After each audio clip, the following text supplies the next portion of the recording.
The Exile Kiss is a 1991 science fiction novel by George Alec Effinger and book 3 in the Marid Audran series, or trilogy, really. It is the last completed novel, though Effinger was writing the fourth one when he passed away. This time, the title is actually taken from Shakespeare rather than a song, because I believe Effinger couldn't get permission, actually, to use a lyric.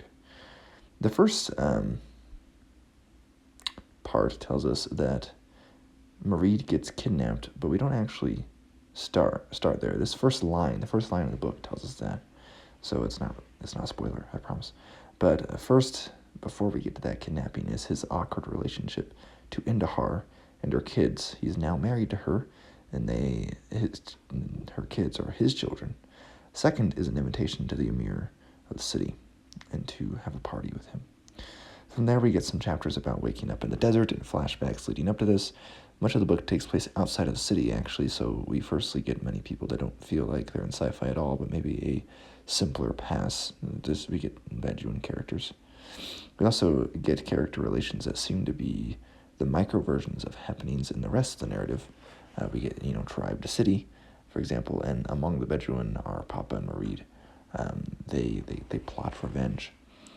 It's rather tragic as the story goes, particularly where a story of a young woman is concerned, but it also digs more into the power of the world, as Marid is heir apparent to the guy in part running a good chunk of the world.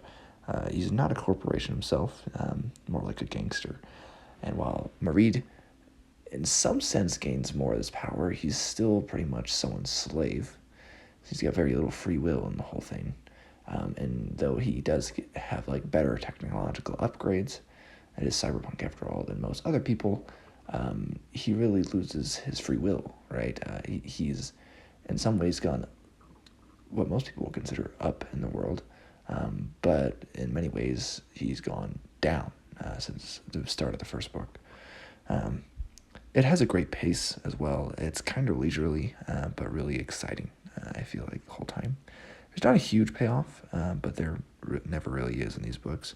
Just a continuation of one big story that we'll sadly never see the end of. But this was good enough, I feel like, as an ending. It is a series I can highly recommend for the nitty-gritty of one character in an interesting near future.